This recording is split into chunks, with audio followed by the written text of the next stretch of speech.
Morning లేచి చూస్తే ఇది పరిస్థితి. ఏంటి దేవుడా! నన్ను హిమాలయాలలో వేశావా? అంత పాపం నేనేం చేశా? అని అనుకునే లోపున మనదే ఊరమ్మా అన్నాడు మా నాన్న. ఇంత చలికి నా గొంతు పోవడంలో తప్పు లేదు.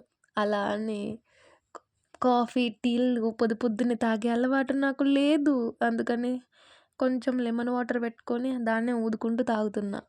మా మమ్మీ "ఏం కూర చేస్తావు ఇయాల" అని సీరియస్‌గా అడిగింది. ఉన్న 4 బెండకాయలు, టమాటాలుంటే కోసేసి కర్రీ చేసేసిన. మాకు బట్టలు ఉతకడము, ఎండేయడంలో ఉన్నంత ఇంట్రెస్ట్ మడత పెట్టడంలో ఉండదు. మా అమ్మ, మా నాన్న అదే తిడుతున్నారిప్పుడు.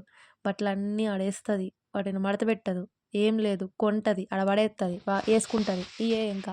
అంత తిడుతున్నా గూడా మళ్ళీ బట్టలు ఉతికి ఆరేయడానికి పోతున్నా నేను. అదేంటో గానీ బట్టలు ఉతకడంలో, ఆరేయడంలో ఉన్నంత ఆనందమే వేరబ్బా!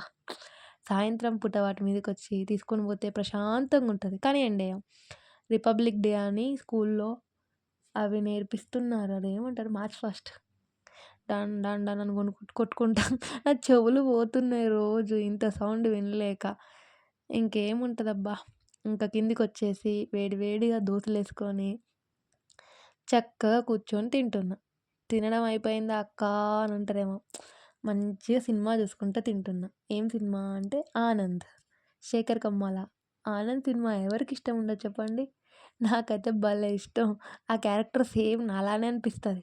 ఏందో ఏమో! కొద్దిసేపు సినిమా చూద్దామని కూర్చున్నా. కొద్దిసేపు కాస్త చాలా సేపయింది. గొంతు మంటొస్తుంది, దగ్గొస్తుంది. నా కష్టం పరాయోడికి గూడా రాకూడదని అనుకున్నా.